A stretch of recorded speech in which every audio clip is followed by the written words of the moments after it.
राधे राधे, जय श्री कृष्णा। मैं सीमा सिंह बड़ों को चरण स्पर्श, छोटों को प्यार और बराबर वालों को तहे दिल से नमस्कार करती हूँ।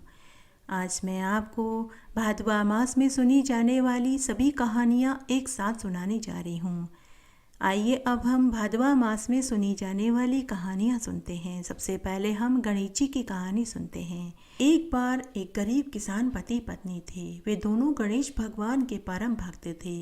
वे दोनों मेहनत मजदूरी करके अपना घर चलाते थे। दोनों हर बुधवार का व्रत करते थे और रोज गणेश भगवान की पूजा करते थे। एक बार भगवान गणेश की कृपा से उसकी पत्नी को गर्भ ठहर गया, तो पति अकेला ही मजदूरी करने जाने लगा। पत्नी को 9वें महीने में एक सुंदर पुत्र पैदा हुआ, तो उसके पति ने कहा कि तुम घर पर ही रहा करो और बच्चे की देखभाल किया करो, मैं अकेला ही मजदूरी करने जाऊंगा। लेकिन वह किसान इतना नहीं कमा पाता था कि वह तीनों का भर पेट भोजन करा सके। किसान पति पत्नी बड़े ही दयालु थे। अगर खाना खाते समय उनके घर कोई अतिथि या भीख मांगने वाला आ जाता था तो वे अपने हिस्से का खाना उसे दे देते थे और वे खुद पानी पीकर रह जाते थे।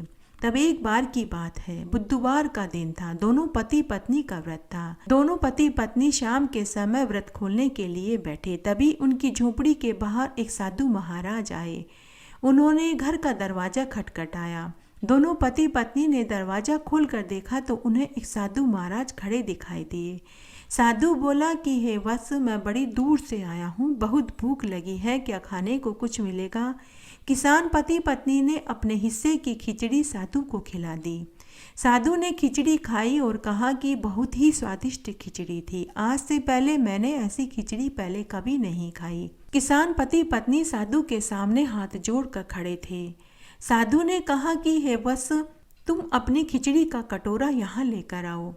तब किसान की पत्नी एक कढ़ाई लेकर आई। साधु ने उस कढ़ाई के हाथ लगाया तो वह कढ़ाई सुंदर पीतल की कढ़ाई में बदल गई। साधु ने किसान पति पत्नी से कहा कि इस कढ़ाई को तुम जब भी चूल्हे पर चढ़ाओगे तो राजा की रसोई में जो खाना बन रहा होगा वही खाना इस कढ़ाई में अपने आप स्वतः ही प्रकट हो जाएगा। किसान पति पत्नी को साधु की बात पर विश्वास नहीं हुआ। उन्होंने साधु को प्रणाम किया। उस समय वह साधु वहां से चला गया। साधु के जाने के बाद किसान पति पत्नी ने कढ़ाई को चूल्हे पर चढ़ाया। थोड़ी देर बाद जब उन्होंने कढ़ाई पर से ढक्कन हटाया तो उसमें से खीर, पूड़ी, हलवा, कचौड़ी, इमरती, जलेबी स्वतः प्रकट हो गई। अब तो किसान पति पत्नी आराम से रहने लगे और आने वाले लोगों को भी स्वादिष्ट व्यंजन खिलाने लगे। जब कोई उनके घर आता तो वे उन्हें बिठाकर भोजन कराते। इतना स्वादिष्ट भोजन खाने के बाद वे सभी उनसे पूछते कि आप लोगों के पास इतना स्वादिष्ट भोजन कहाँ से आया? तब किसान पति पत्नी उनसे कहते कि इसके बारे में हमसे कुछ मत पूछो।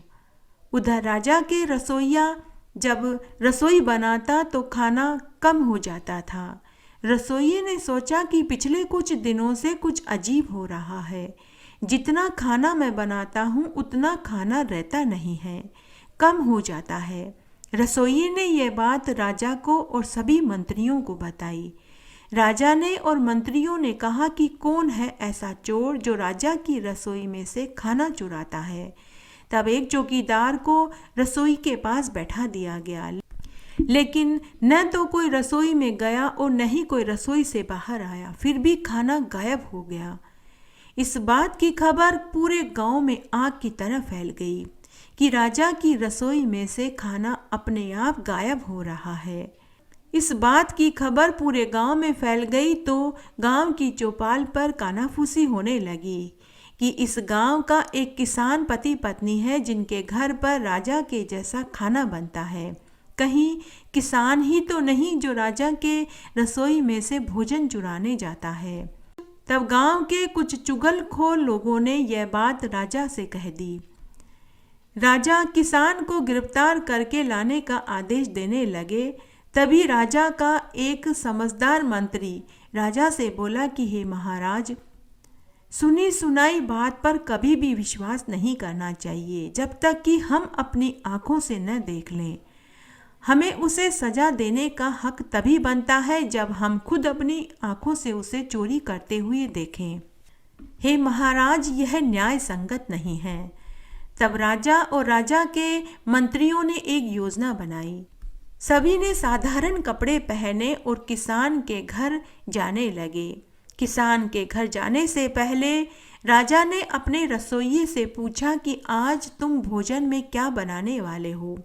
पूरी जानकारी लेकर राजा और राजा के मंत्री किसान के घर साधारण कपड़ों में पहुंच गए और किसान से जाकर कहा कि हे वत्स, हम बड़ी दूर से आए हैं, हमें बहुत भूख लगी है। किसान पति पत्नी उन्हें नहीं पहचान पाए कि ये राजा और मंत्री ही है, क्योंकि वे साधारण वेशभूषा में आए थे। किसान पति पत्नी ने उन्हें आदर के साथ अपनी झोपड़ी में आसन लगा कर के बैठाया और उन्हें भोजन परोसने लगे।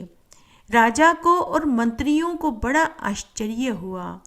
किसान पति पत्नी ने जो खाना राजा और मंत्रियों को परोसा, वही खाना महल में रसोइये ने बनाया था। राजा को बड़ा आश्चर्य हुआ। राजा ने कहा कि यह खाना कहाँ से आया, लेकिन किसान पति पत्नी बोले कि आप यह बात हमसे मत पूछिए, हम बता नहीं पाएंगे। लेकिन राजा और मंत्री कहते हैं कि भाई, जब तक तुम हमें यह नहीं बताओगे कि यह खाना कहाँ से आया तो हम खाना नहीं खाएंगे, हम भूखे ही चले जाएंगे। किसान बड़ा ही दयालु और नेक दिल का था। उसने पूरी बात राजा को बता दी। राजा को बड़ा क्रोध आया। राजा ने उसी समय उस कढ़ाई को पत्थर से मार मार कर तोड़ दिया और बिना कुछ बताए वापस महल में आ गया। किसान की पत्नी रोती बिलखती रही। किसान उसे तसल्ली देता रहा कि भगवान, कोई बात नहीं, हमें राजसी भोजन नहीं मिलेगा, लेकिन हमारी खिचड़ी तो जिंदाबाद है, हम हमारी खिचड़ी ही खाएंगे, तुम चिंता मत करो। उधर राजा जब महल में पहुंचा तो उसने एक अजीब बात पता चली। रसोइया कोई भी बर्तन जब चूल्हे पर चढ़ाता वह बर्तन टूट जाता था। रसोइये ने ऐसा कई बार किया, लेकिन हर बार चूल्हे पर बर्तन रखते ही बर्तन टूटने लगा। महल में रसोइया भोजन बना ही नहीं पाया। उस रात्रि को गणेश भगवान ने राजा को स्वप्न में दर्शन देकर कहा कि अरे राजन, तुमने किसान की कढ़ाई तोड़कर अच्छा नहीं किया। वह कढ़ाई और उसमें बनने वाले खाने का वरदान मैंने ही किसान पति पत्नी को दिया था। अब जब तक तू उसे 100 सोने की अशर्फियाँ, जमीन जायदाद, धन दौलत नहीं देगा, तब तक तेरे चूल्हे पर चढ़े हुए बर्तन टूटते रहेंगे। तभी राजा की आंख खुल गई। उस समय सुबह होने वाली थी। सुबह का स्वप्न वैसे भी सच माना जाता है। राजा ने अपने स्वप्न वाली बात अपने मंत्री को बताई। तब राजा के मंत्री ने राजा से कहा कि हे महाराज, यह किसान पति पत्नी के बुधवार के व्रत का फल उन्हें गणेश भगवान ने दिया है, इसलिए हमें वही करना चाहिए जो गणेश भगवान ने आपको स्वप्न में कहा था। तब राजा ने बहुत सारा सोना, धन दौलत और खूब सारी जमीन जायदाद उस किसान पति पत्नी को दी और अपनी गलती की क्षमा भी मांगी। और राजा ने पूरी नगरी में यह ढिंडोरा पिटवा दिया कि सभी को गणेश भगवान की पूजा करनी चाहिए, बुधवार का व्रत करना चाहिए। इस व्रत के प्रताप से घर में धन धान्य की वृद्धि होती है, निर्धनों को धन मिलता है, सुहागिनों का सुहाग अखंड रहता है, बांझ स्त्रियों को पुत्र मिलता है और कुंवारे लड़के लड़कियों को मनपसंद जीवन साथी मिलता है और बुजुर्गों को वैकुंठ का वासा मिलता है। उसके बाद वह राजा भी अपनी प्रजा और मंत्रियों के साथ हर बुधवार को गणेश जी का व्रत और पूजन करने लगा। इस व्रत के प्रताप से सभी को सब सुख प्राप्त हुए। घटती हो तो पूरी हो तो परवान चढ़े, भूले बिसरे नाम तेरे भंडार में भरे। भादवा मास में सभी कहानियों के साथ में धरती माता की कहानी सुनने का बहुत पुण्य फल मिलता है। आइए अब हम धरती माता की एक नई कहानी सुनते हैं। एक बार की बात है, सतयुग के जमाने की बात है। एक बहुत छोटा सा गांव था। वह गांव सरयू नदी के तट पर स्थित था। उस गांव के राजा का नाम महेंद्रजीत सिंह था। उस राजा के राज ज्योतिषी का नाम धर्मदत्त था। राजा महेंद्रजीत बड़ा ही धार्मिक प्रवृत्ति के थे। वे अपनी प्रजा का पालन अपने पुत्र के समान ही करते थे। राजा आए दिन यज्ञ हवन दान पुण्य करते रहते थे। राजा रोज गरीबों और निसहायों को अन्न वस्त्र रुपया दान किया करते थे। राजा सभी तरह के व्रत उपवास पूरे नियम धर्म से करते थे। राजा के राज्य में पूरी प्रजा सुख से थी। उसके राज्य में कभी कोई प्राकृतिक आपदा नहीं पड़ी। पूरी प्रजा भाईचारे के साथ रहती थी। राजा के राज्य ज्योतिषी की धर्म पत्नी बड़े ही सुविचारों वाली धार्मिक महिला थी। वह भी सभी तरह के व्रत उपवास पूजा पाठ दान धर्म करती रहती थी। उसने सभी एकादशियों का प्रदोष का पूनम का अमावस्या का व्रत करा। साथ ही उसने समय रहते ही सभी व्रतों का उद्यापन भी कर दिया। उसने अपने नाते रिश्तेदारों को खूब देन लेन किया। कभी कोई कंजूसी देन लेन में नहीं करी। वह खूब देन लेन करती थी। उसने भतीजों और भांजियों का खूब मायरा भरा। उसने धर्म राज्य की कहानी सुनी उद्यापन किया। पुप्पाबाई की कहानी सुनी और उद्यापन किया। उसने अपने जीवन काल में कार्तिक बैसाख माघ मास और पुरुषोत्तम मास में स्नान व्रत दान पुण्य किया और समय रहते ही उनका उद्यापन भी कर दिया। पूरे गांव वाले ये जानते थे कि राजा के बाद अगर कोई व्रत उपवास दान पुण्य करता है तो वह राज्य ज्योतिषी की धर्म पत्नी लाजवंती करती है। उड़ती उड़ती यह खबर राजा के कानों तक भी पहुंची तो राजा को बहुत प्रसन्नता हुई। वे मन ही मन सोचने लगे कि एक औरत होकर इतने धर्म कर्म करती है, ये तो बहुत अच्छी बात है। इस तरह समय बीतने लगा। तब एक दिन, इसे संयोग ही कहें कि एक ही दिन, राजा और राज्य ज्योतिषी की धर्म पत्नी दोनों का स्वर्ग लोक गमन हो गया। दोनों को लेने के लिए देव विमान आया। दोनों अलग अलग देव विमान में बैठ कर गए तो राजा को स्वर्ग का वास मिला, लेकिन राज ज्योतिषी की धर्मपत्नी को नरक का वास मिला। वह नरक में पाप की गठरी लेकर इधर उधर भूखी प्यासी भटक रही थी। पाप की गठरी के बोझ से वह बेचारी दबी जा रही थी। उसे वहाँ कोई दिखाई भी नहीं दे रहा था, जबकि नरक के वासी उसे देख सकते थे। वह भूखी प्यासी 3 दिन तक भटकती रही। न तो वह बैठ सकती थी, नहीं वह सो सकती थी, नहीं उसे खाने पीने को कुछ मिला। तब चौथे दिन राजा महेंद्रजीत सिंह स्वर्ग के बगीचे में सुबह सुबह टहल रहे थे तो उन्होंने देखा कि उनके राज्य ज्योतिषी की पत्नी बेसुध इधर उधर नरक में घूम रही है और उसके सिर पर भारी सी गठरी रखी हुई है। राजा उसे देख सकते थे, लेकिन वह ब्राह्मणी राजा को देख नहीं सकती थी। तब राजा उसके पास पहुँचे और बोले कि हे कल्याणी, मैं राजा महेंद्रजीत हूँ। तुम मेरे राज्य ज्योतिषी की धर्म पत्नी हो। हे भद्रे, तुम्हारी यह हालत क्यों हुई, जबकि तुमने तो अपने जीवन काल में खूब दान पुण्य और व्रत उपवास किए थे। तुम मुझे बताओ कि मैं तुम्हारी क्या मदद कर सकता हूँ। तब लाजवंती रोती हुई बोली कि हे महाराज, मेरे सिर पर ये बहुत भारी गठरी है। इसे न तो मैं उतार सकती हूँ न ही हटा सकती हूँ। हे महाराज, मैं आपको देख भी नहीं पा रही हूँ। हे महाराज, मुझे स्वयं नहीं मालूम कि मेरी यह अवस्था क्यों हुई और न ही मैं किसी को देख पा रही हूँ। मैं अपने दुख का निवारण किससे पूछूं? तभी राजा ने नारद मुनि को याद किया। उसी समय नारद मुनि वहां प्रकट हो गए और नारद मुनि ने राजा से कहा कि हे राजन, तुमने मुझे किस लिए याद किया? तब राजा ने नारद मुनि से लाजवंती के दुख का कारण पूछा। तब नारद मुनि बोले कि हे राजन, इसके सिर पर जो ये गठरी है, ये पाप की गठरी है। जब तक ये गठरी इसके सिर पर रहेगी तब तक इसे कोई नहीं दिखाई देगा और तब तक यह नरक में ही भूखी प्यासी इधर उधर घूमती रहेगी। तब लाजवंती बोली कि हे देव ऋषि नारद जी, मैंने अपने जीवन में खूब दान पुण्य व्रत उपवास किए, फिर मुझे नरक क्यों मिला? और मैंने तो अपने जीवन में कोई पाप किया ही नहीं। मेरे सिर पर पाप की गठरी होने का क्या कारण है? तब नारद मुनि बोले कि हे कल्याणी, तुमने अपने जीवन काल में खूब व्रत उपवास किए, दान पुण्य किए, इसीलिए तुम्हें नरक की कठोर यातना नहीं झेलनी पड़ रही। और रही बात तुम्हारे सिर पर पाप की गठरी होने की, तो हे भद्रे, माना कि तुमने जानकर कोई गलत काम नहीं किया, लेकिन अनजाने में तुमसे कई पाप हुए हैं जो कि हर किसी से होते हैं। वो है चलते फिरते उठते बैठते समय छोटे छोटे जीव जिनावर मक्खी चींटी कीड़े मर जाते हैं, जिसका ज्ञान किसी को नहीं होता। किसी के मन को कठोर अप्रिय शब्द बोलने से जो ठेस पहुंचती है वह भी पाप की श्रेणी में गिनी जाती है। हे कल्याणी, पाप जल्दी जल्दी कई गुना होकर बढ़ते रहते हैं और धर्म धीरे धीरे बढ़ता है।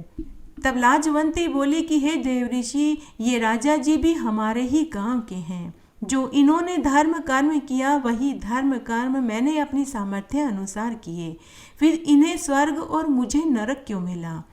तो नारद मुनि बोले कि हे कल्याणी, इस राजा से भी अनजाने में कई छोटे बड़े पाप हुए, लेकिन इन्होंने जीवित रहते ही धरती माता की कहानी सुनी, व्रत किया और बाद में उद्यापन किया, जिससे इस राजा के सभी अनजाने में हुए पाप वहीं धरती पर रह गए। लेकिन तुमने धरती माता के नाम से न व्रत किया, न कहानी सुनी, न ही उद्यापन किया, इससे तुम्हारे सभी पाप यहाँ तक आ गए।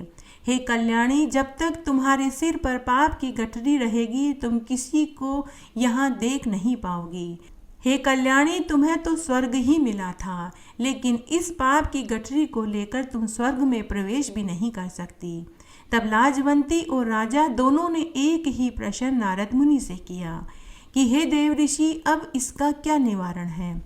तब नारद मुनि बोले कि हे राजन, हे कल्याणी, अब इसका तो एक ही उपाय है। अगर तुम्हारे बेटा बहू 7 दिन तक बड़ पीपल के पेड़ के नीचे बैठकर धरती माता की कहानी सुने, धरती माता की कहानी किसी ब्राह्मणी से सुने और 7 दिन तक धरती माता के नाम का व्रत करे और 7वें दिन व्रत का उद्यापन करे और उद्यापन में 1.25 मीटर लाल, 1.25 मीटर सफ़ेद कपड़ा, नारियल 11 रुपये उसी ब्राह्मणी को भोजन करा कर के दान में देवें, जिससे 7 दिन तक कहानी सुनी जाए। साथ ही उस ब्राह्मणी को सुहाग की पिटारी 5 कपड़े दक्षिणा के रुपए भी देवें। तो उसी क्षण हे कल्याणी, तुम्हारे सिर पर रखी पाप की गठरी का बोझ धरती माता उठा लेगी और तुम्हें स्वर्ग का वास मिल जाएगा। तब ब्राह्मणी बोली कि हे नारद मुनि, लेकिन मैं तो मर चुकी हूँ, अब यह कार्य मैं कैसे कर सकती हूँ? तब नारद मुनि ने ब्राह्मणी के ऊपर अमृत के छींटे दिए और कहा कि अब तुम धरती पर जाओ और स्वप्न में अपने पुत्र से सारी बातें कहो, यही एक उपाय है। तब उसी क्षण ब्राह्मणी अपने पुत्र के स्वप्न में जाकर बोली कि हे पुत्र, मेरे मरने के बाद मुझे स्वर्ग नसीब नहीं हुआ है, मेरे सिर पर पाप की गठरी रखी हुई है, मैं उस पाप की गठरी के बोझ से दबी जा रही हूँ। हे पुत्र, मैं 4 दिन से नरक में भूखी प्यासी भटक रही हूँ। हे पुत्र, तुम्हें मेरे लिए एक काम करना होगा। तो ब्राह्मणी का पुत्र बोला कि हे माते, तुम्हारे जैसे पुण्य आत्मा को अगर स्वर्ग नहीं मिला तो हम जैसे क्या उम्मीद कर सकते हैं। हे माँ, तुमने तो अपने जीवन काल में सभी तरह के व्रत, उपवास, दान पुण्य किए, फिर तुम्हें स्वर्ग क्यों नहीं मिला? हे माते, तुम मुझे बताओ, मैं ऐसा क्या करूं जिससे कि आपको कोई पीड़ा न उठानी पड़े? हे माते, मैं वही करूंगा जो तुम कहोगी। तब उसकी माता ने अपने पुत्र को नारद मुनि वाली पूरी बात बताई कि हे पुत्र, तुम्हें धरती माता का 7 दिन तक व्रत करना है, कहानी सुननी है और 7वें दिन धरती माता के व्रत का उद्यापन करना है। पूरी विधि बताकर उसकी माँ अंतर्ध्यान हो गई। सुबह जब बेटा सोकर उठा तो उसने अपनी पत्नी को स्वप्न वाली पूरी बात बताई। तब ब्राह्मणी के बेटा बहू ने उसी दिन से 7 दिन तक बड़ पीपल के पेड़ के नीचे बैठकर धरती माता की कहानी एक ब्राह्मणी से सुनी और व्रत किया और 7वें दिन उसी ब्राह्मणी को भोजन खिलाकर सभी चीज़ें दान में दे दी और व्रत का संकल्प करके अपनी माँ को व्रत का फल सौंप दिया। उसी क्षण ब्राह्मणी के सिर पर से पाप की गठरी मृत्युलोक में धरती माता ने झेल ली और ब्राह्मणी को स्वर्ग का वास मिला। धरती माता न केवल हमें अपने ऊपर चलने फिरने देती है, बल्कि हमारे अनजाने में हुए पाप के बोझ को भी वह खुद झेल लेती है। इसलिए हर एक प्राणी को अपने जीवन काल में एक बार धरती माता के नाम का व्रत करना चाहिए, कहानी सुननी चाहिए और उद्यापन करना चाहिए, ताकि हम भी धरती माता के इस इस कर्ज को कुछ हद तक उतार सकें और मरने के बाद हमें सद्गति प्राप्त हो। हे धरती माता, जैसे सद्गति आपने राजा को प्रदान करी और बाद में बुढ़िया माई को प्रदान करी, वैसे सबको देना, कहानी कहने वाले को, सुनने वाले को और हुक्कारा भरने वाले को। घटती हो तो पूरी हो तो परवान चढ़े, भूले बिसरे नाम तेरे भंडार में भरे। इस तरह आज मैंने आपको धरती माता की एक नई कहानी सुनाई। आशा करती हूँ यह आपको जरूर पसंद आएगी। भादवा मास में सभी कहानियों के साथ में शालिग्राम जी की कहानी सुनने का बहुत पुण्यफल मिलता है। आइए अब हम शालिग्राम जी की एक कहानी सुनते हैं। एक बार बहुत छोटा सा गांव था। उस गांव में एक विधवा बुढ़िया माई अपने बेटा बहू के साथ रहती थी। उस विधवा माई के पास गाय, भैंस और बकरियां थी, जिन्हें वह जंगल में रोज चराने जाती थी और उनका दूध निकालती और बेचती थी। साथ ही वह दही, छाछ, घी भी बेचती थी। उसका बेटा मजदूरी करता था। बुढ़िया माई इन सभी कामों को करने के साथ रोज भगवान शालिग्राम जी को स्नान कराती, पूजा पाठ करती, घी का दीपक जलाती और रोज सुबह शाम भोग बना करके भगवान शालिग्राम को भोग लगाती।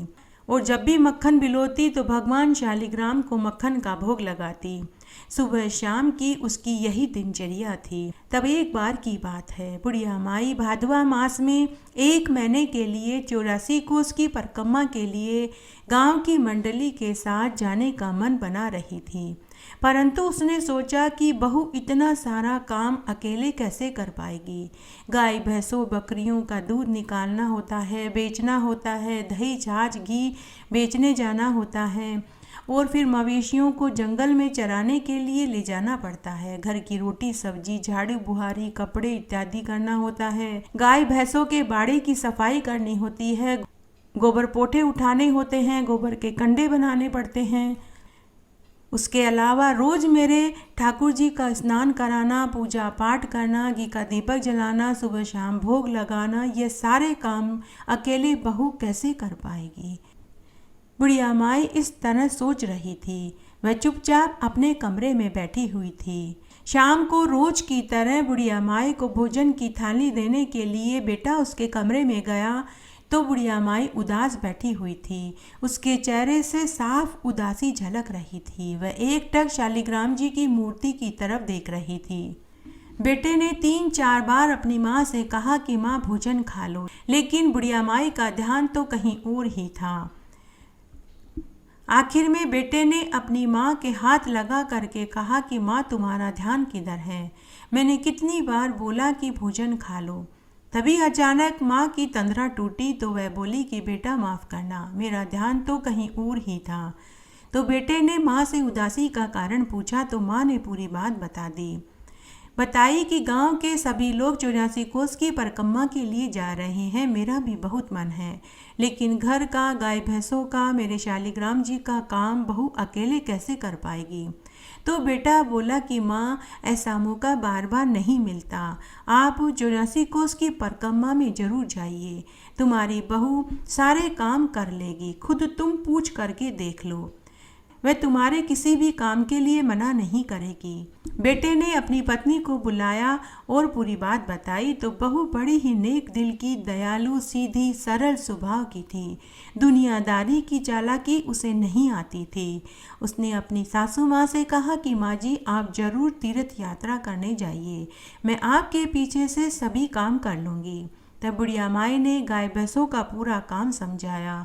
दूध, दही, घी बेचने जाना है, रोज सुबह जल्दी उठकर स्नान करने के बाद शालिग्राम भगवान को स्नान कराना है, पूजा करना है, घी का दीपक जलाना है, दोनों समय आरती करना है, दोनों समय भोग लगाना है।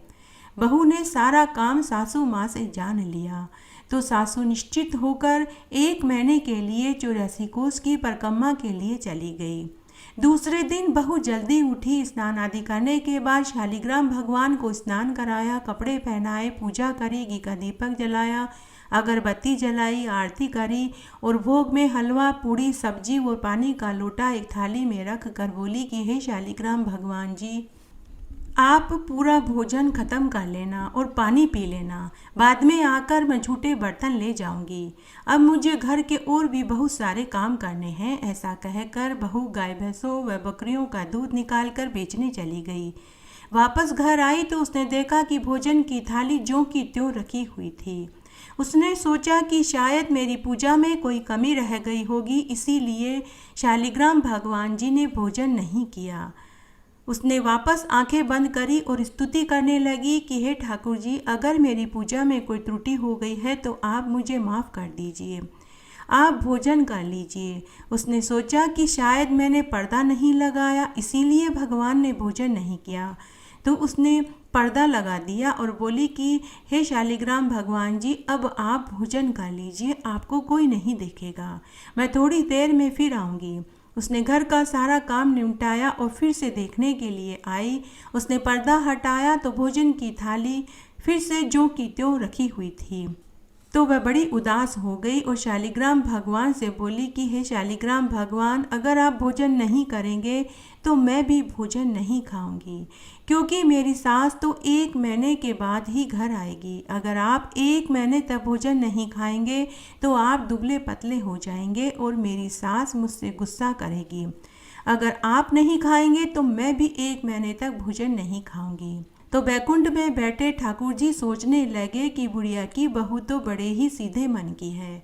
अगर 1 महीने तक यह भोजन नहीं खाएगी तो जीव हत्या का पाप मेरे सिर पर लगेगा।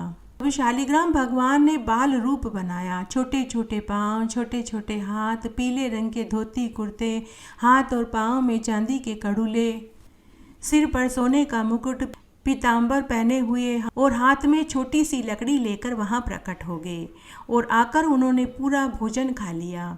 भोजन खाने के बाद उन्होंने पानी पिया और बुढ़िया की बहू से बोले कि बेटी, मैंने भोजन खा लिया है, अब तुम भी भोजन खा लो और तुम्हारी गाय भैंसों और बकरियों को अब रोज मैं ही जंगल में चराकर शाम को घर ले आऊंगा। इस तरह शालिग्राम भगवान सारे मवेशियों को जंगल में चराने के लिए ले गए और शाम को सभी मवेशियों को वापस घर ले आए और आते ही बोले कि बेटी, गरम गरम रोटी, दूध का कटोरा और मक्खन दे दो, बहुत भूख लगी है। बुढ़िया की बहू ने भगवान को आसन पर बैठाया, चौकी पर भोजन की थाली रखी और भोजन परोसा। ठाकुर जी ने भोजन किया और वापस मूर्ति में चले गए। अब रोज ऐसा ही होने लगा। 1 महीना कैसे बीत गया बहू को पता ही नहीं चला। महीने के बाद बुढ़िया माई तीर्थ यात्रा करके घर आई। घर आते ही सबसे पहले वह अपने शालिग्राम भगवान के दर्शन करने के लिए कमरे में गई तो वहाँ शालिग्राम भगवान की मूर्ति नहीं थी। बुढ़िया ने बहू से पूछा कि बहू, मूर्ति कहाँ गई? बहू बोली कि सासू माँ, आपके शालिग्राम भगवान हमारे मवेशियों को चराने जंगल में गए हैं, संध्या को ही लौटेंगे। ऐसा सुनते ही बुढ़िया माई का सिर चकराने लगा और वह बोली, कहीं ठाकुर जी भी मूर्ति में से निकलकर हमारे घर के मवेशी चराने जंगल में जाएंगे? तू झूठ बोल रही है। सासू बहू को जोर जोर से लड़ने लगी। तभी उसका बेटा भी आ गया। बुढ़िया ने अपने बेटे से कहा कि देख, तेरी बहू क्या बोल रही है। तेरे कहने से ही मैंने घर का और मेरे शालिग्राम भगवान की जिम्मेदारी तेरी पत्नी को सौंपी थी। अब तू ही इससे पूछ कि मेरे शालिग्राम भगवान की मूर्ति कहाँ गई। पति ने अपनी पत्नी से पूछा तो बुढ़िया की बहू ने वापस से वही जवाब दिया जो उसने अपनी सास से कहा था। तो बेटा अपनी माँ से बोला कि माँ, जहाँ 1 महीने तुमने धीरज रखा तो शाम तक भी धीरज रख लो, सब मालूम चल जाएगा। संध्या हुई तो भगवान शालिग्राम मवेशी लेकर घर आए। आते ही उन्होंने कहा कि बेटी, गरम गरम रोटी, दूध का कटोरा और मक्खन दो, बहुत भूख लगी है। शालिग्राम भगवान और उनकी आवाज़ सिर्फ बहू को सुनाई और दिखाई दे रही थी, लेकिन बुढ़िया और बुढ़िया के बेटे को कुछ सुनाई भी नहीं दे रहा था तो दिखाई भी नहीं दे रहा था। तब बहू बोली कि माँ जी, आपके शालिग्राम भगवान आ गए हैं, अब आप खुद ही पूछ लीजिए। तो बुढ़िया और उसका बेटा बोला कि कहाँ हैं? ठाकुर जी तो हमें दिखाई ही नहीं दे रहे हैं। तब बहू हाथ जोड़कर भगवान शालिग्राम से बोली कि हे ठाकुर जी, जैसे आपने मुझे दर्शन दिए वैसे मेरी सास और मेरे पति को भी दर्शन दीजिए, नहीं तो वे मुझे झूठा समझेंगे। तभी बुढ़िया और उसके बेटों को भी भगवान ने दर्शन दिए। दोनों भगवान के चरणों में गिर पड़े। बुढ़िया माई रोती रोती बोली कि हे ठाकुर जी, मैंने पूरी उम्र आपकी पूजा करी, आपने कभी मुझे दर्शन नहीं दिया। और मेरी बहू ने 1 महीने आपकी क्या पूजा करी कि आपने उसे दर्शन भी दिए और उसके भोग को भी स्वीकार किया। तो शालिग्राम भगवान बुढ़िया माई से बोले कि अरे बुढ़िया माई, तूने मुझे मात्र पत्थर का समझा, लेकिन तेरी बहू ने मुझे जीव समझा। हे शालिग्राम भगवान, जैसे आपने बुढ़िया की बहू को दर्शन दिया और उनका भोग स्वीकार किया, वैसे सबका करना। कहानी कहने वाले को, सुनने वाले को और हुक्कारा भरने वाले को। घटती हो तो पूरी हो तो परवान चढ़े, भूले बिसरे नाम तेरे भंडार में भरे। इस तरह आज मैंने आपको शालिग्राम भगवान की एक पौराणिक पवित्र कथा सुनाई। आशा करती हूँ यह आपको जरूर पसंद आएगी। कजली तीज की कहानी। एक गांव में एक गरीब ब्राह्मण पति पत्नी रहते थे। भादवे की कजली तीज आई तो ब्राह्मणी ने व्रत रखा। ब्राह्मण रोज की तरह भिक्षा लेने गया हुआ था। उस दिन ब्राह्मण को भिक्षा में कुछ नहीं मिला। तब ब्राह्मणी बोली कि आज मेरा कजली तीज का उपवास है, आप चने की दाल का सत्तू लेकर आओ। ब्राह्मण ने कहा कि भगवान कहाँ से लाऊं, आज तो भिक्षा में कुछ मिला ही नहीं। तब ब्राह्मणी बोली कि कहीं से भी लाओ, चोरी करो, डाका डालो, कुछ भी करो, मैं कुछ नहीं जानती। बेचारा ब्राह्मण चोरी की नीयत से घर से निकला। अंधेरा हो चुका था। उसने एक दुकान का ताला तोड़ा और उसने वहाँ से 1.25 किलो चने का सत्तू, शक्कर, घी लिया। लेकिन दुकान के नौकरों ने उसे पकड़ लिया और मालिक के हवाले कर दिया। मालिक ने उस ब्राह्मण से पूछा तो ब्राह्मण ने सब कुछ सही सही बता दिया। जब ब्राह्मण की तलाशी ली गई तो उसके पास चने के दाल का सत्तू, घी, शक्कर के अलावा और कुछ नहीं निकला। मालिक को ब्राह्मण के ऊपर दया आ गई। उन्होंने ब्राह्मण को पूजन की पूरी सामग्री दे दी, साथ ही गहने, रुपये, मेहंदी, लच्छा और बहुत सारा सामान देकर ब्राह्मण को विदा कर दिया और ब्राह्मणी को अपनी धर्म की बहन बना लिया। उधर घर पर ब्राह्मणी इंतजार कर रही थी कि चांद निकलने का समय होने वाला है। इतने में ही ब्राह्मण सामान लेकर घर पहुंचा। तब ब्राह्मणी ने सत्तू बनाया। ब्राह्मणी ने पूजा करी, चंद्रमा को अर्घ्य दिया। दोनों ब्राह्मण ब्राह्मणी ने व्रत खोला। जहो तीज माता की, जहो कजली तीज माता की। घटती हो तो पूरी हो तो परवान चढ़े, भूले बिसरे नाम तेरे भंडार में भरे। सभी कहानियों के साथ में छींक माता की कहानी जरूर सुननी चाहिए। आइए अब हम छींक माता की कहानी सुनते हैं। एक बार एक साहूकार का बेटा था। वह शहर से कमाकर वापस घर लौट रहा था। रात ज़्यादा हो गई तो वह जंगल के रास्ते में मंदिर में ही सो गया। उसी मंदिर में एक पेड़ के बिल में एक सांप का जोड़ा रहता था। सांप को साहूकार के बेटे के ऊपर बहुत दया आई।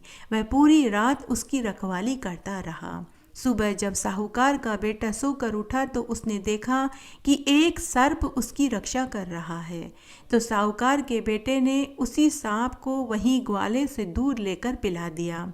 थोड़ी देर के बाद सांप ने अपनी सर्पणी से कहा कि मैं शिकार पर जा रहा हूँ। सर्पणी बोली कि मैं भी आपके साथ चलूँगी। लेकिन सांप ने कहा कि तुम कहाँ भटकती फिरोगी, तुम यहीं बिल में आराम से रहो।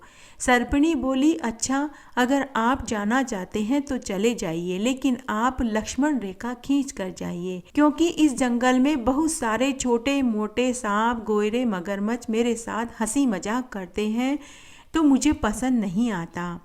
तब सांप ने एक लक्ष्मण रेखा खींच दी और वह वहाँ से चला गया। साहूकार का बेटा पेड़ के पीछे खड़ा उन सबकी बातें सुन रहा था। अभी सर्प ज़्यादा दूर गया भी नहीं था कि वहाँ बहुत सारे छोटे बड़े सांप, अजगर, गोयरे आ गए।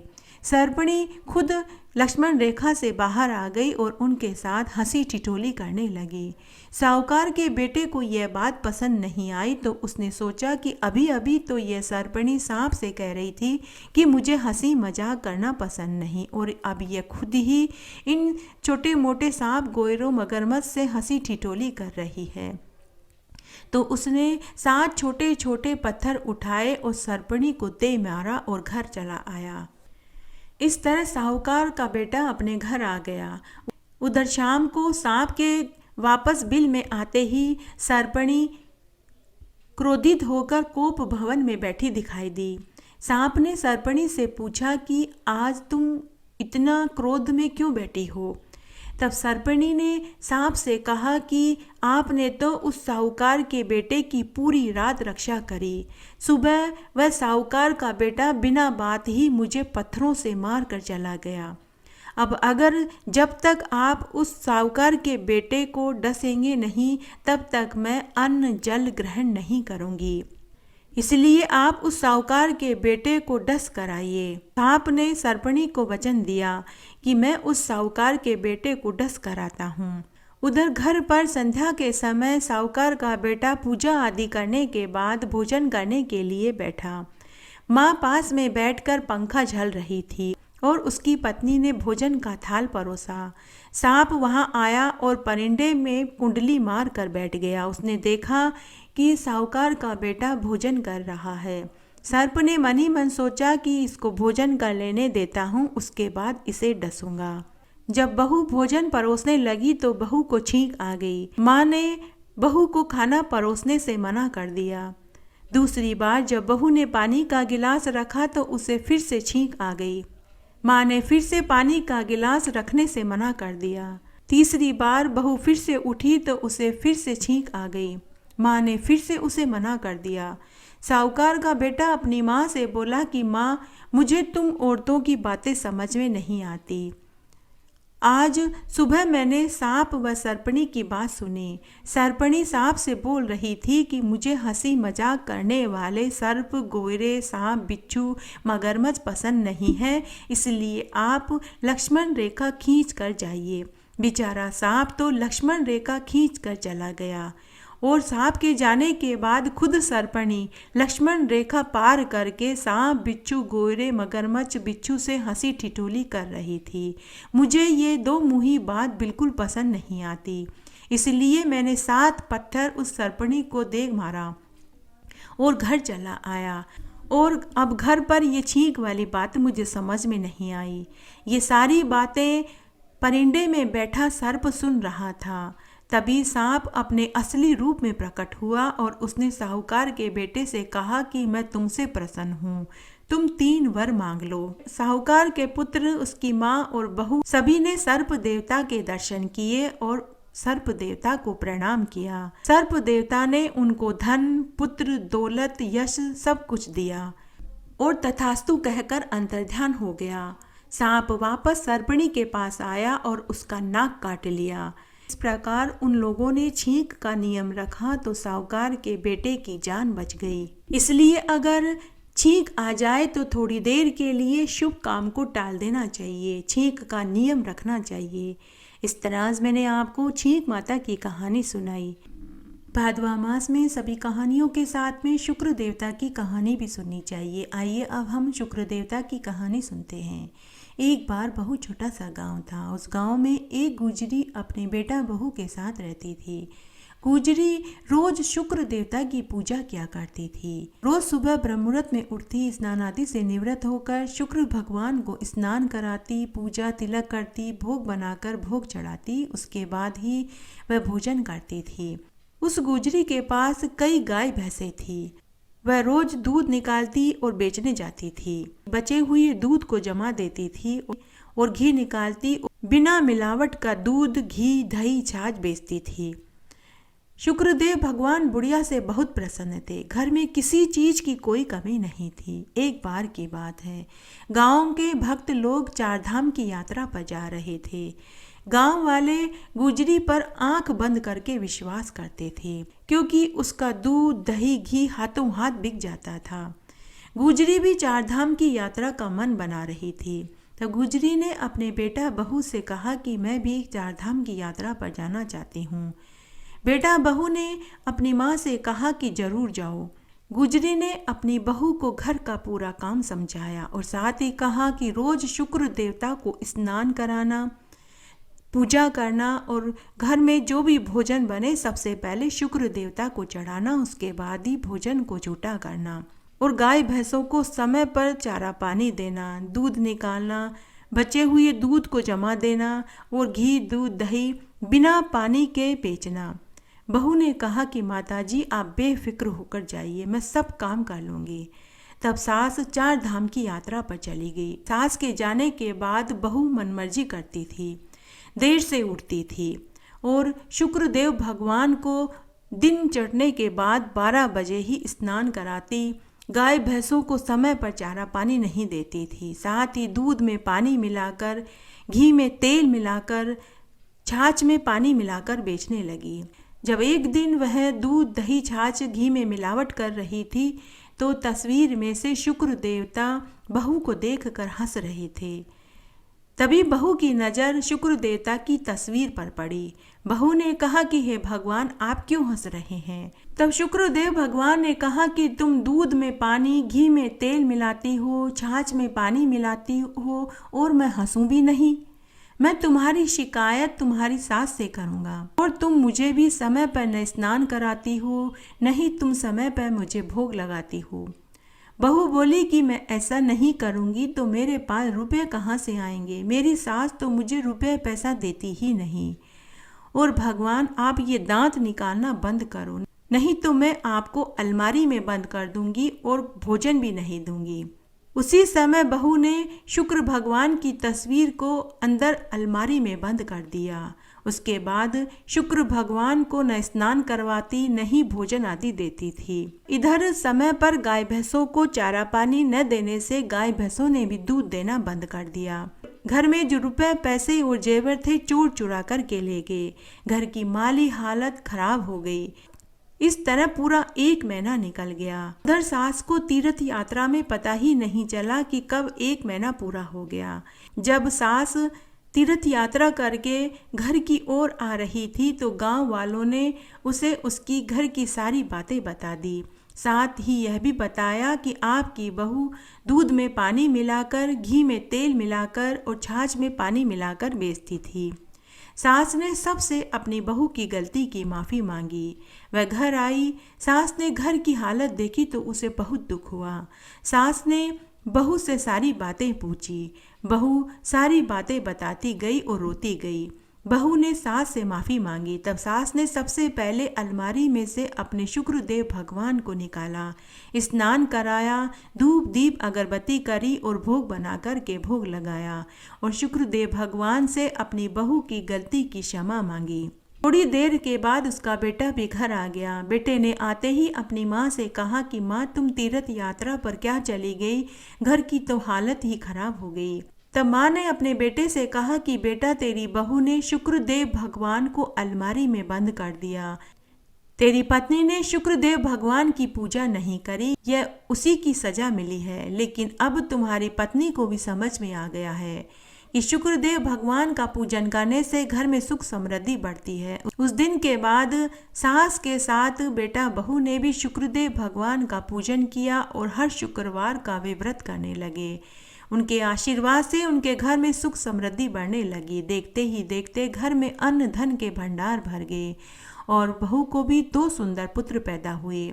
जय हो शुक्रदेव भगवान की। घटती हो तो पूरी हो, पूरी हो तो परवान चढ़े, भूले बिसरे नाम तेरे भंडार में भरे।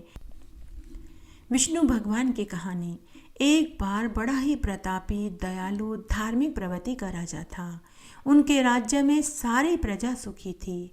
उस राज्य में कभी अकाल नहीं पड़ा, नहीं कभी कोई प्राकृतिक आपदा पड़ी। राजा अपनी प्रजा का पालन अपने पुत्र के समान ही करता था। राजा ने पूरे राज्य में कुएं, तालाब, धर्मशाला, स्कूल, अस्पताल खुलवाए।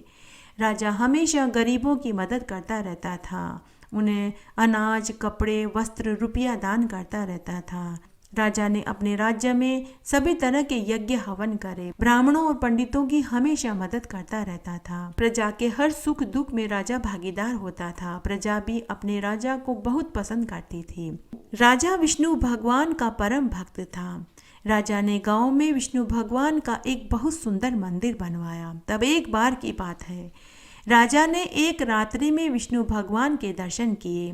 तब राजा ने विष्णु भगवान को प्रणाम किया। तब विष्णु भगवान ने राजा से पूछा कि हे राजन, तुम और तुम्हारी प्रजा कुशल सेम तो है? तब राजा ने कहा कि जिसके ऊपर आपका आशीर्वाद का हाथ हो उसे भला किस बात का दुख हो सकता है। तब विष्णु भगवान बोले कि हे राजन, मैं तुझसे बहुत प्रसन्न हूँ, तुम कोई वर मांग लो। तब राजा बोले कि हे पुंडरीकाक्ष, हे मधुसूदन, हे विष्णु भगवान, मुझे किसी चीज़ की कोई कमी नहीं है। धन, वैभव, मान, सम्मान सभी आपका दिया हुआ है। अगर आप मुझे देना चाहते हैं तो आप मेरे परिवार वालों को और मेरी प्रजा को भी दर्शन दीजिए। तब भगवान राजा से बोले कि हे राजन, सभी मनुष्य अपने कर्मों के द्वारा ही मुझे पा सकते हैं। लेकिन राजा ने वरदान मांगा तो श्री हरि ने कहा कि ठीक है, जो मंदिर तुमने निर्माण करवाया है मैं उसी मंदिर में एकादशी के दिन संध्या की आरती के समय दर्शन दूंगा। दूसरे दिन राजा ने अपने स्वप्न वाली बात अपने घर परिवार को, मंत्रियों को, दरबारियों को और पूरी प्रजा को सुनाई। राजा ने सभी से कहा कि आगे आने वाली एकादशी के दिन विष्णु भगवान मंदिर में हम सबको एक साथ सायंकाल की आरती के समय दर्शन देंगे, इसलिए हम सभी श्री हरि के दर्शन करने के लिए एकादशी के दिन चलेंगे। तब आने वाली एकादशी के दिन राजा, रानी और राजा के सभी परिवार वाले, पूरी प्रजा, मंत्री, दरबारी भगवान विष्णु के दर्शन करने के लिए मंदिर की ओर चल पड़े। तभी भगवान हरि ने एक माया रची। भगवान हरि ने रुपये पैसों का एक पहाड़ खड़ा कर दिया। पूरी प्रजा उन रुपयों के पहाड़ के ऊपर टूट पड़ी। राजा ने उन्हें बहुत समझाया कि रुपया पैसा तो माया का फेर है, भगवान के दर्शन दुर्लभ हैं। लेकिन पूरी प्रजा ने राजा की बात को नहीं सुना। पूरी प्रजा वहीं रुक गई और झोलियां भर भर कर रुपये अपने घर ले जाने लगे। अब केवल राजा, राजा के परिवार वाले और कुछ मंत्री राजा के साथ भगवान विष्णु के दर्शन करने के लिए आगे चल दिए। चलते चलते भगवान विष्णु ने वापस एक माया रची। उन्होंने सोने चांदी के सिक्कों का पहाड़ खड़ा कर दिया। इस बार राजा के सभी मंत्री उन सोने चांदी के सिक्कों के ऊपर टूट पड़े और सब सोने चांदी के सिक्के भर भर कर घर ले जाने लगे। राजा ने उन्हें भी बहुत समझाया, लेकिन वो नहीं माने। अब राजा अपने परिवार वालों के साथ भगवान विष्णु के दर्शन करने के लिए आगे चल दिए। आगे जाने के बाद भगवान विष्णु ने पुनः एक माया रची। भगवान विष्णु ने हीरे, पन्ने, मोती जड़े, कीमती जड़ाऊ आभूषण का पहाड़ खड़ा कर दिया। राजा के परिवार वाले और राजा की रानी भी उन कीमती आभूषणों के ऊपर टूट पड़े। सभी कीमती आभूषणों को भर भर कर महल में ले जाने लगे। राजा ने अपने परिवार वालों को और अपनी रानी को भी समझाया कि यह सब कुछ एक माया का फेर है, भगवान विष्णु के दर्शन दुर्लभ हैं। तुम सब मेरे साथ भगवान विष्णु के दर्शन करने के लिए चलो, तुम्हें सद्गति प्राप्त होगी, तुम्हारे सारे पाप धुल जाएंगे। भगवान विष्णु के दर्शन अति दुर्लभ है। लेकिन किसी ने भी राजा की बात पर विश्वास नहीं किया, किसी ने भी राजा की बात को नहीं सुनी। अब राजा अकेले ही भगवान विष्णु के मंदिर में दर्शन करने के लिए चल पड़े। चलते चलते सायंकाल हो गई। राजा अकेले ही विष्णु भगवान के मंदिर में गए और उन्होंने सायंकाल की आरती करी और उन्होंने दीपक जलाया और सायंकाल की आरती करी। उसी समय भगवान विष्णु ने राजा को दर्शन दिए। राजा ने भगवान विष्णु के साक्षात दर्शन करे और उन्हें प्रणाम किया और उनसे अपनी गलती की क्षमा मांगी कि हे प्रभु, आप सच कहते थे कि मनुष्य अपने कर्मों का फल पाता है, कि हे प्रभु, आप सच कहते थे कि सभी मनुष्य अपने अपने कर्मों के द्वारा ही आपको पा सकते हैं। मैंने जो आपसे वरदान मांगा मैं वह आपसे वापस लेता हूँ। इस प्रकार राजा ने ही भगवान विष्णु के दर्शन करे। घटती हो तो पूरी हो, पूरी हो तो परवान चढ़े, भूले बिसरे नाम तेरे भंडार में भरे। अमावस्या की कहानी। आइए अब हम पूनम और अमावस्या की एक पुरानी कहानी सुनते हैं। एक बार की बात है, दो बहनें थीं। बड़ी अमावस्या और छोटी पूनम थी। पूनम का विवाह गरीब घर में हुआ था और अमावस्या का विवाह अमीर घराने में हुआ था। अमावस्या अपनी छोटी बहन पूनम को पसंद नहीं करती थी क्योंकि वह बहुत गरीब थी। पूनम का पति मजदूरी करता था, रोज कमाता था और रोज खाता था। उधर अमावस्या बहुत अमीर थी। नौकर चाकर, घोड़ा गाड़ी, खेत खलियान, महल नुमा मकान था। मावस हर चौदस को पूरे गांव को भोजन खिलाती थी। तब एक बार चौदस आई तो उसने अपने बेटे से कहा कि बेटा पुरुषोत्तम, तू पूरे गांव को चौदस के दिन जीवने का न्योता देकर आ जा, लेकिन तू अपनी मौसी को जीवने का न्योता मत देकर आना। तब उसने पूछा कि क्यों माँ, मौसी को क्यों नहीं बुलाएंगे? तो उसकी माँ ने कहा कि बेटा तेरी मौसी बहुत गरीब है, वो अपने बाल बच्चों के साथ फटे पुराने कपड़ों में आएगी तो हमारी इज्जत घट जाएगी, तेरी काकी ताई हमारा मजाक उड़ाएगी। तब पुरुषोत्तम पूरे गांव को जीवने का न्योता देकर आता है। तब पुरुषोत्तम मन ही मन सोचने लगा कि पूरा गांव जीवने आएगा, उनमें अगर मौसी और मौसी के बच्चे भी जीवने आ जाएंगे तो किसी को क्या पता चलेगा। तो वह अपने मौसी को भी चौदस के दिन जीवने का न्योता दे आया। तब पूनम घर के बाहर चबूतरे पर उदास बैठी थी, तो पड़ोसन ने उससे उसकी उदासी का कारण पूछा। तो पूनम बोली कि बहन, मेरी बड़ी बहन मावस चौदस का जीवन कर रही है, उसने हमें भी बुलाया है, लेकिन हम तो बहुत गरीब हैं, हमारे पास तो नए कपड़े भी पहनने को नहीं हैं। अगर फटे पुराने कपड़े पहन कर जाएंगे तो मेरी बहन के ससुराल वाले मेरी बहन का मजाक उड़ाएंगे, इसलिए सोच में पड़ी हूँ कि क्या करूँ, जाऊँ या नहीं। तब पड़ोसन बोली कि अरे पूनम, जरूर जा, मेरी नई साड़ी पहन ले और मेरे बच्चों के नए कपड़े ले ले, जीवने चली जा। इस तरह नए कपड़े पहन कर तू जीवने चली जा, दूसरे दिन कपड़ों को धोकर मुझे वापस दे देना, इसमें कौन से कपड़े फट जाएंगे। पूनम खुश हो गई। पूनम ने नई साड़ी पहनी, अपने बच्चों को नए नए कपड़े पहनाए और जीवने के लिए चली गई। अपने पति से कहा कि आज मेरी बड़ी बहन चौदस का जीवन कर रही है तो मैं बच्चों के साथ जीवने जा रही हूँ। उसके पति ने जाने की इजाज़त दे दी। पूनम अपनी बड़ी बहन मावस के घर पहुंची। वहां खूब जगमग हो रहा था। हलवाई तरह तरह के मिष्ठान बना रहे थे। एक तरफ हवन हो रहा था, औरतें मंगल गीत गा रही थी। तभी बड़ी बहन मावस ने अपनी छोटी बहन पूनम व उसके बच्चों को आता हुआ देख लिया तो उसने अपने नौकर को भेजकर उसे गाय भैंसे के बाड़े में ठहरा दिया। छोटी बहन समझ गई कि उसकी बड़ी बहन को उसका आना अच्छा नहीं लगा। वह बेचारी गाय भैंसे के बाड़े में रुक गई। उधर होम हवन होने के बाद जीवन शुरू हो गया, लेकिन किसी को भी पूनम और उसके बच्चों की याद नहीं आई। इस तरह सुबह से दोपहर, दोपहर से शाम और रात हो गई। बच्चे भूख से बिलबिलाने लगे। उन्होंने माँ से कहा कि माँ, बहुत भूख लगी है, चलो जीवन शुरू हो गया है, हम भी जीवने चलते हैं। तो पूनम अपने बच्चों से बोली कि नहीं बेटा, तुम्हारी बड़ी मौसी ने हमें यहीं रुकने को कहा है, जब तक वह हमें बुलाने नहीं आएगी हम जीवने नहीं चल सकते। ऐसा करो, तुम थोड़ी देर के लिए सो जाओ, जैसे ही तुम्हारी मौसी हमें बुलाने आएगी मैं तुम्हें जगा लूँगी। बेचारे बच्चे रो रो कर भूख से बेहाल हो गए और फिर सो गए। उधर पूरा गांव झीम कर चला गया। तब उसी नौकर ने मावस से कहा कि सेठानी जी, आपकी बहन गाय भैंसों के बाड़े में अभी भी बच्चों के साथ भूखी प्यासी बैठी हुई है, उनका क्या करना है। मावस ने अपने नौकर से कहा कि बचा कुचा पत्तल में डाल कर दे आओ। तब नौकर बचा कुचा झूठा भोजन पत्तल में डालकर पूनम को दे आया। पूनम सोचने लगी कि जब मेरे बच्चे ही भूखे सो गए तो मैं खाकर क्या करूंगी, और अब तो रात के 12 बज चुके हैं, मेरा तो व्रत शुरू हो गया है। उसने उस पत्तल को अपने थैले में डाल लिया। थोड़ी देर में सुबह हो गई। पूनम ने अपने बच्चों को जगाया और घर की ओर चल दी।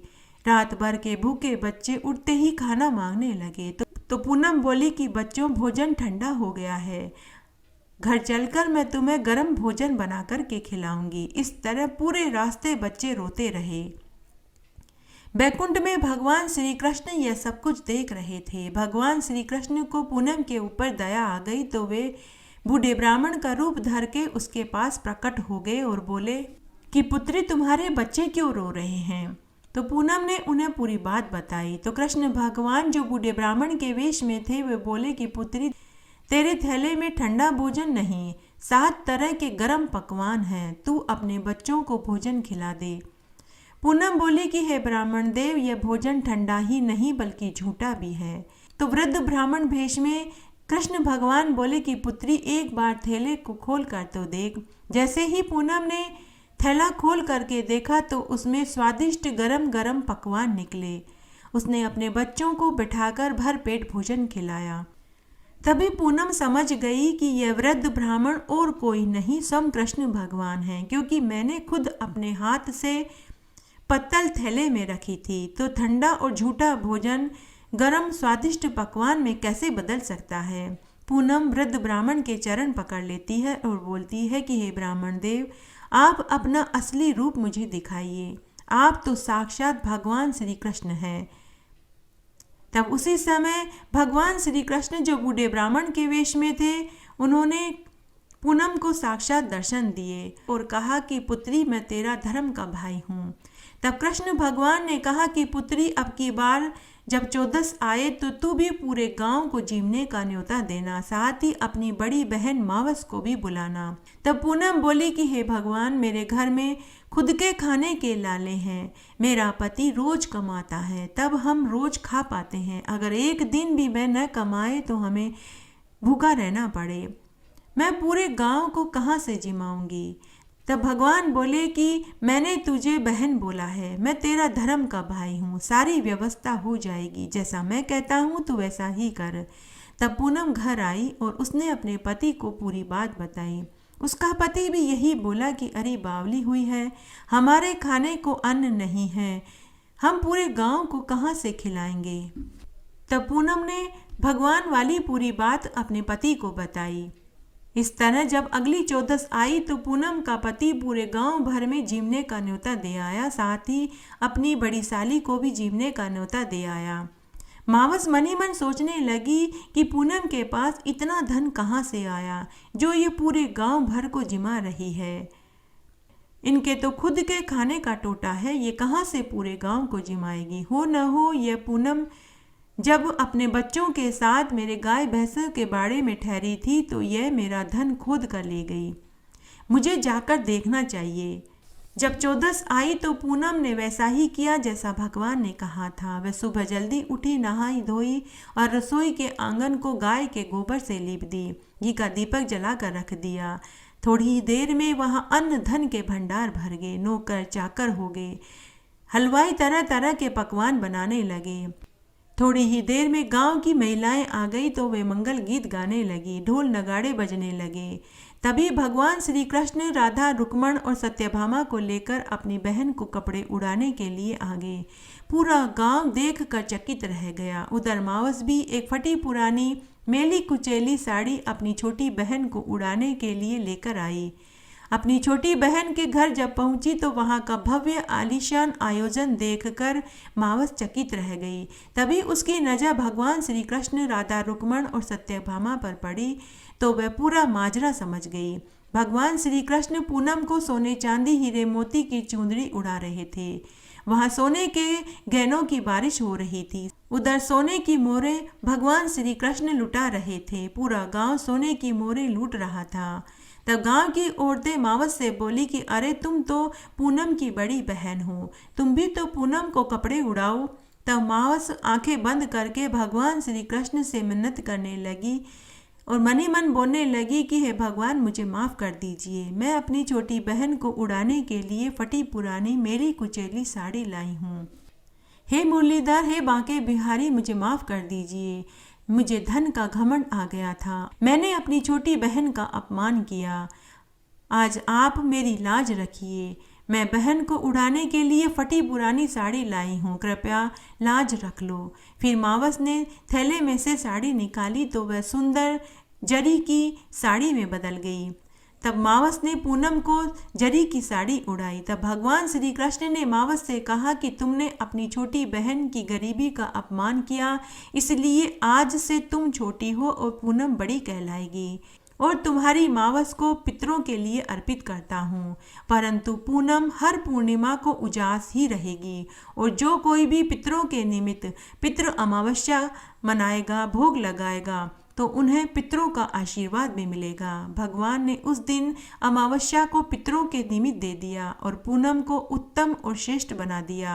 तब मावस ने भगवान व अपनी बहन से अपनी गलती की माफ़ी मांगी। भगवान ने पूनम को उसका श्रेष्ठ दर्जा प्रदान किया। इस तरह आज मैंने आपको पूनम और अमावस्या वाली कहानी सुनाई। आशा करती हूँ यह आपको जरूर पसंद आएगी। अब हम भादवा मास की अजा एकादशी की कहानी सुनेंगे। कहते हैं जिसने नहीं की अजा उसे भोगनी पड़ती है सजा। आइए अब हम भादवा मास के कृष्ण पक्ष की अजा एकादशी की कहानी सुनते हैं। बहुत समय पहले अयोध्या में राजा हरिश्चंद्र राज्य करते थे। उनकी पत्नी का नाम तारामती और पुत्र का नाम रोहित था। राजा बड़े ही बुद्धिमान, न्यायप्रिय और दानप्रिय थे। लोग उनकी उदारता, सत्यवादिता और दानवीरता का उदाहरण देते रहते थे। जो कोई भी उनके दरबार में जिस इच्छा से जाता था वह खाली हाथ नहीं लौटता था। एक बार ऋषि विश्वामित्र उनके दरबार में आए। उन्हें देखते ही राजा हरिश्चंद्र अपने सिंहासन से उतरकर उन्हें प्रणाम किया और उनसे कहा कि हे महात्मन, आपने आने का कष्ट क्यों किया? मुझे सेवा में बुलवा लिया होता। तब विश्वामित्र बोले कि हे राजन, मैंने सुना है कि आपके पास जो भी दान में जो चीज़ भी मांगता है आप उसकी वही इच्छा पूरी करते हो। क्या आप मेरी एक इच्छा पूरी करेंगे? तब राजा हरिश्चंद्र ने कहा कि हे महात्मन, आप आज्ञा करें, मैं देने को तैयार हूँ। तब विश्वामित्र ने कहा कि हे राजन, मुझे राजसूय यज्ञ करवाना है, उसके लिए मुझे धन की आवश्यकता है। तब राजा हरिश्चंद्र ने कहा कि हे मुनिवर, बताइए आपको कितनी स्वर्ण मुद्राएं चाहिए? तो विश्वामित्र बोले कि अरे राजन, आप अपने हाथी, घोड़े, ऊंट, रत्नों से भरा राजकोष, अपनी चतुर्गिनी सेना और अपना राज्य मुझे दे दीजिए। राजा हरिश्चंद्र ने उन्हें कहा कि हे महात्मन, ये सब चीज़ें मेरे लिए तुच्छ है।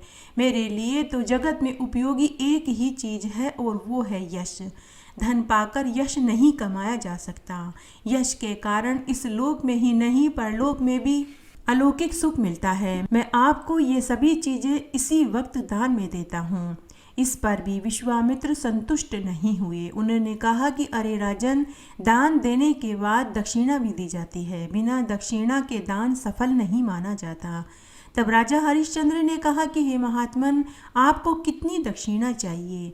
मैं वो भी देने को तैयार हूँ। तब विश्वामित्र ने कहा कि अरे राजन, 2.5 भार सोना दक्षिणा देना। तब राजा हरिश्चंद्र ने कहा कि हे मुनिवर, इस समय मेरे पास आपको देने के लिए दक्षिणा नहीं है। आप मुझे इसके लिए थोड़ा समय दीजिए। मैं आपको वचन देता हूँ कि जब तक मैं आपको आपकी दक्षिणा नहीं दे देता, मैं अन्न का एक दाना भी ग्रहण नहीं करूँगा। मैं अन्न जल त्याग दूंगा। तब राजा हरिश्चंद्र ने अपनी पत्नी तारामणि को पूरा सच सुनाया। एक क्षत्रिय राजा की पत्नी ने उसी समय अपना राज्य त्याग दिया। दोनों ने साधारण वेशभूषा पहनकर अपने बेटे रोहित को लेकर काशी की ओर चल दिए। वहां राजा हरिश्चंद्र ने मेहनत मजदूरी करके धन एकत्र करने का निश्चय किया, लेकिन 2 वक्त की रोटी का जुगाड़ जितना ही राजा कमा पाते थे। तब एक दिन राजा हरिश्चंद्र दुखी और उदास बैठे हुए थे। उनकी पत्नी रानी तारामती ने अपने पति से कहा कि हे प्रभु, काशी में बहुत ज्ञानी विद्वान ब्राह्मण रहते हैं, आप उनसे धन की भीख मांग लीजिए। तब राजा हरिश्चंद्र बोले कि हे प्रिय, मैं एक क्षत्रिय राजा हूँ। मैं दान देना, यज्ञ करवाना, गरीबों निसहायों की मदद करना, ब्राह्मणों को दान दक्षिणा देना मेरा परम धर्म है। लेकिन मैं भीख नहीं मांग सकता। भीख मांगना मुझ क्षत्रिय राजा को शोभा नहीं देता। राजा हरिश्चंद्र ने अपनी पत्नी से कहा कि हे रानी, ऐसा बोलने से पहले मेरी जीभ के 2 टुकड़े क्यों न हो जाएं। गजगामिनी, मैं ऐसा सोच भी नहीं सकता।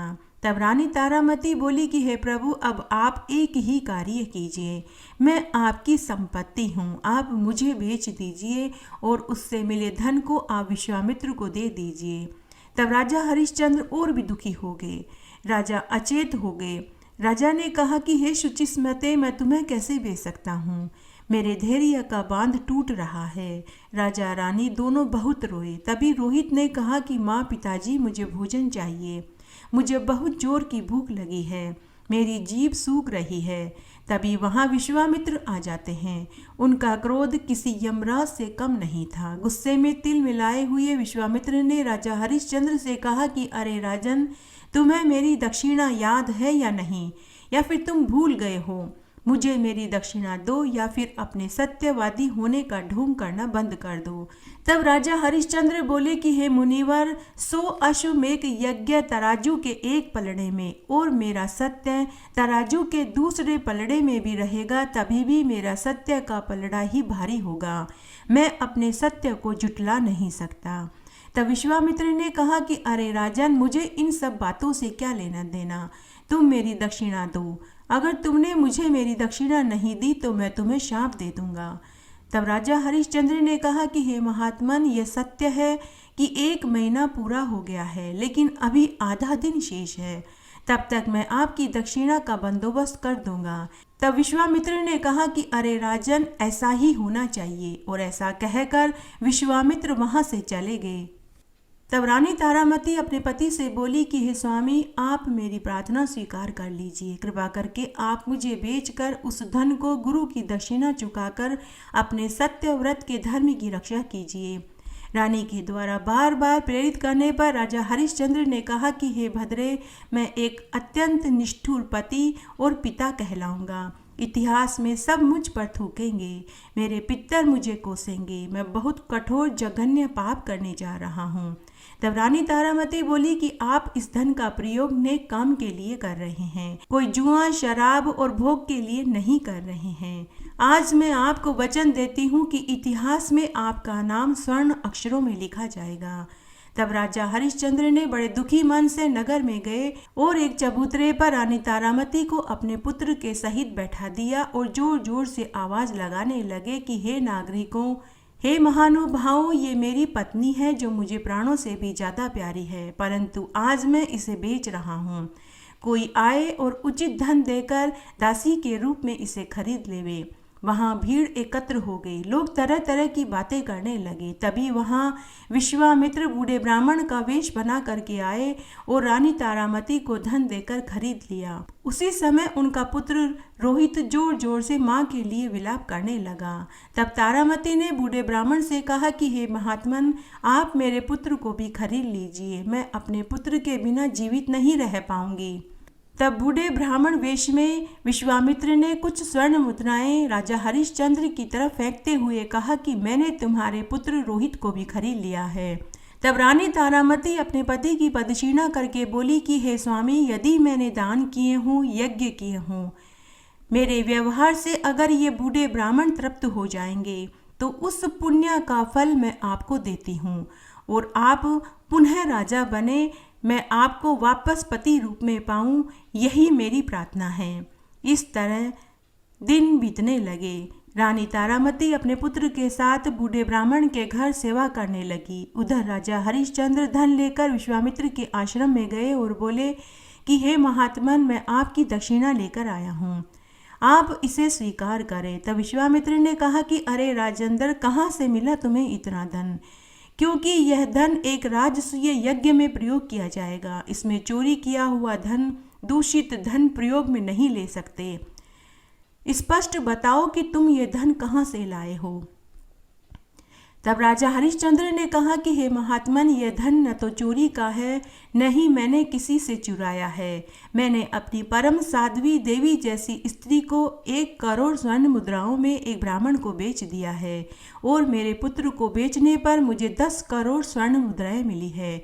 इस तरह मैं 11 करोड़ स्वर्ण मुद्राएं जुटा पाया हूँ, आप इसे स्वीकार करें।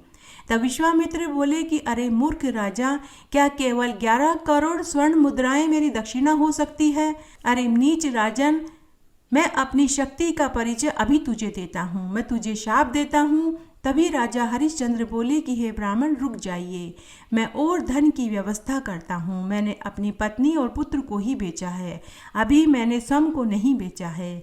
मैं खुद को बेचकर जो धन जुटाऊंगा वह भी मैं आपको दे दूंगा। इस समय आप ये 11 करोड़ स्वर्ण मुद्राएं स्वीकार कीजिए।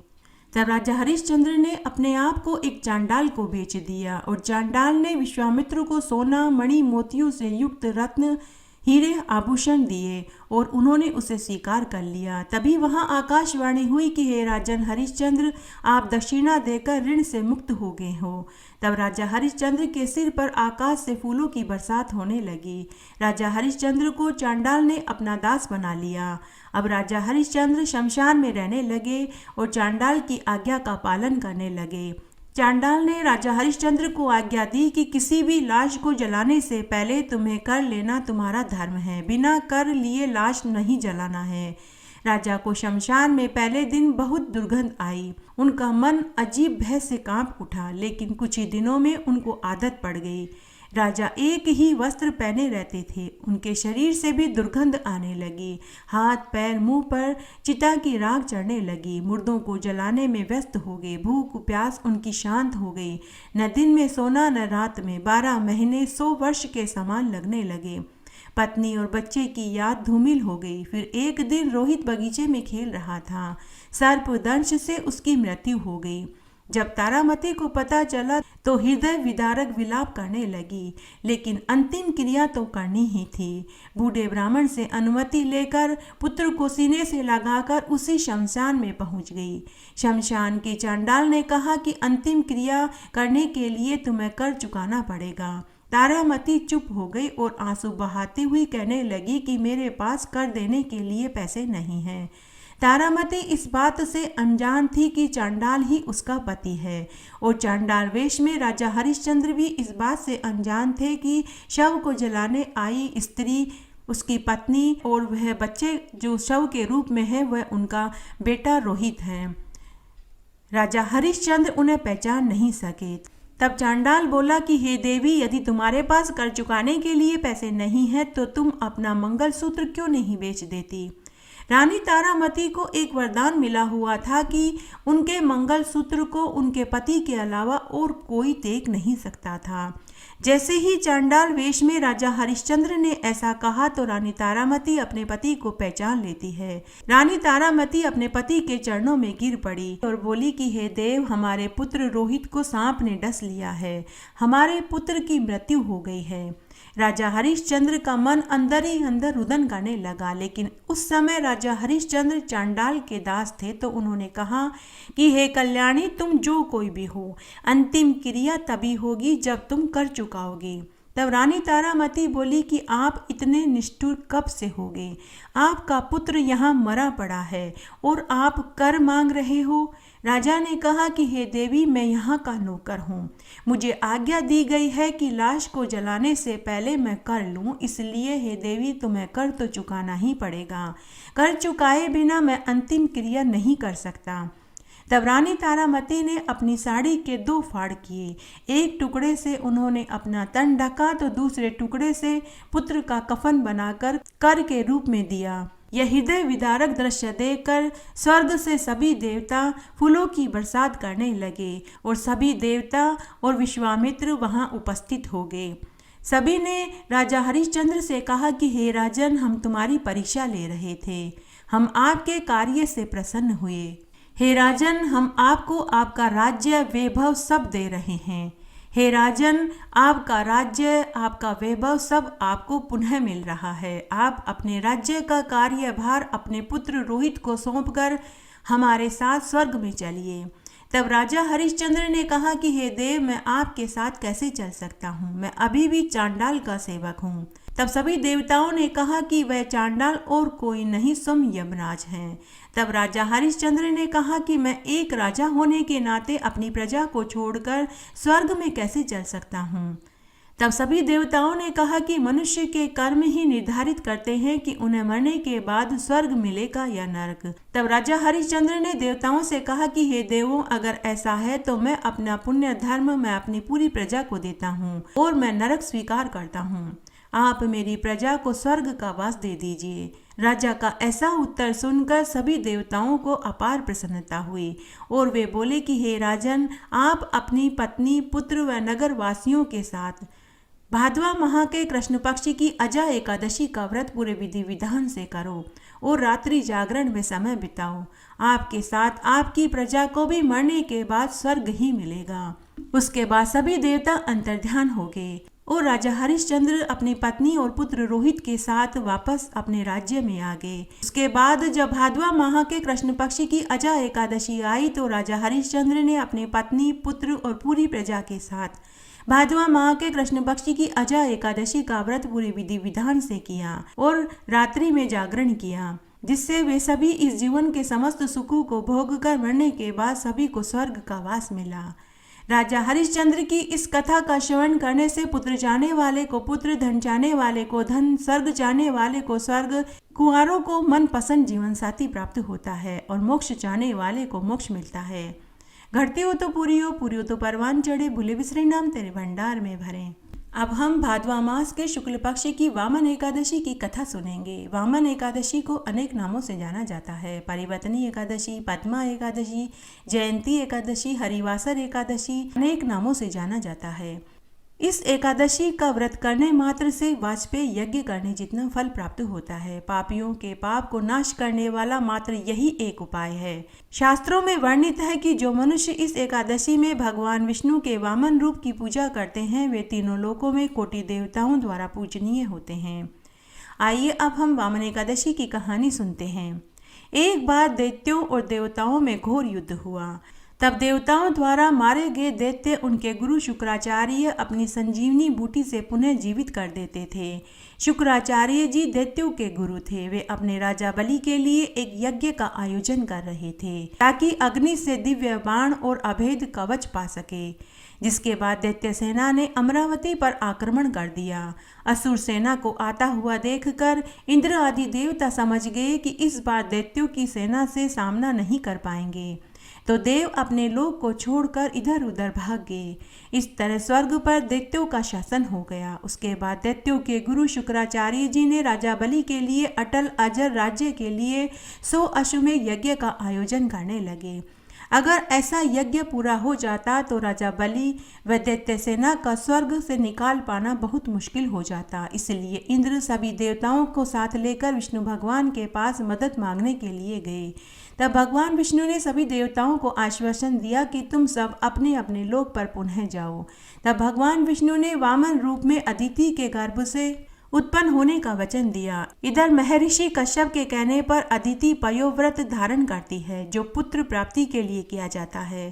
तब भादवा मास के शुक्ल पक्ष की द्वादशी के दिन भगवान विष्णु माता अदिति के गर्भ से वामन अवतार में प्रकट हुए। उन्होंने ब्रह्मचारी ब्राह्मण का रूप धारण कर लिया।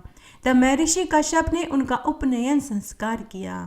तब वामन बटु भगवान को महर्षि पुलक जी ने यज्ञोपवीत, अगस्त्य मुनि ने मृगचर्म, मरीचि ने पलाश दंड, सूर्य भगवान ने छत्र, भृंगु मुनि ने खड़ाऊ, माता सरस्वती ने रुद्राक्ष माला तथा देव कुबेर ने भिक्षा पात्र प्रदान किया।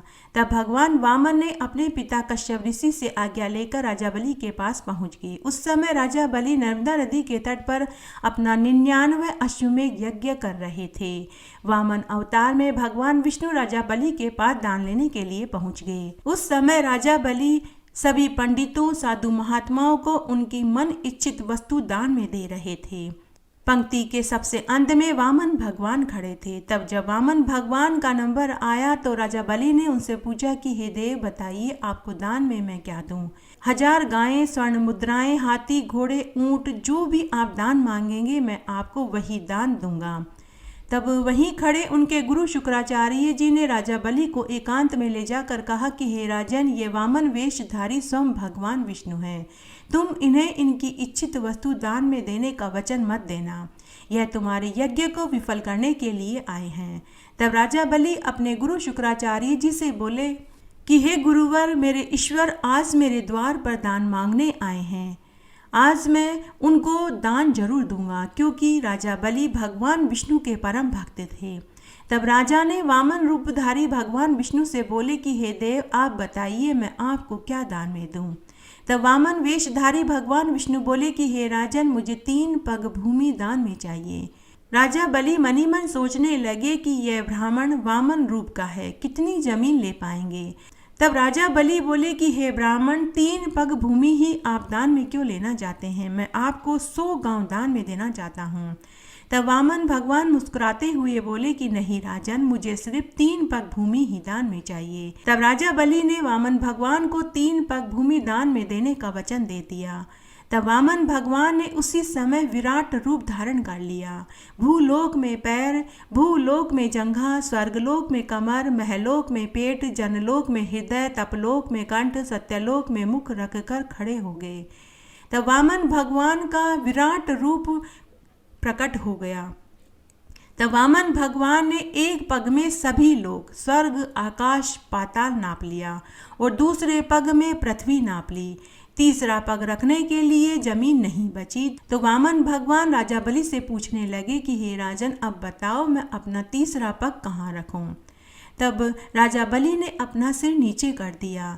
तब वामन भगवान ने अपना पैर राजा बलि के सिर पर रख दिया तो वह पाताल लोक में पहुंच गया। तब भगवान विष्णु राजा बलि से अत्यंत प्रसन्न हुए और बोले कि हे राजन, मैं तुम्हें वरदान देना चाहता हूँ, तुम अपने लिए कोई वरदान मांगो। तब राजा बलि बोला कि हे भगवान, मैं जब भी आपके दर्शन करना चाहूँ तो आप मेरे दरवाजे पर मुझे खड़े दिखाई दे, बस मैं यही वरदान चाहता हूँ। तब भगवान विष्णु ने कहा कि ऐसा ही होगा। तब भगवान विष्णु की एक प्रतिमा राजा बलि के लोक में तो दूसरी क्षीरसागर में शेषनाग की शैया पर शयन करती है। इस एकादशी पर भगवान विष्णु सोते हुए करवट लेते हैं, इसीलिए इस एकादशी का नाम परवर्तनी एकादशी के नाम से जाना जाता है। इस तरह आज मैंने आपको भादवा मास में सुनी जाने वाली सभी प्रमुख कहानियाँ सुनाई। आशा करती हूँ आपको ये वीडियो जरूर पसंद आएगा। आपको अपने मनपसंद सभी कहानियाँ यहाँ सुनने को एक साथ मिलेगी और सभी कहानियाँ एक साथ सुनने का फल भी आपको संपूर्ण ही मिलेगा। मेरे साथ बने रहने के लिए आपका धन्यवाद। आगे की कथा कहानी के लिए भी आप इसी तरह मेरे साथ बने रहें।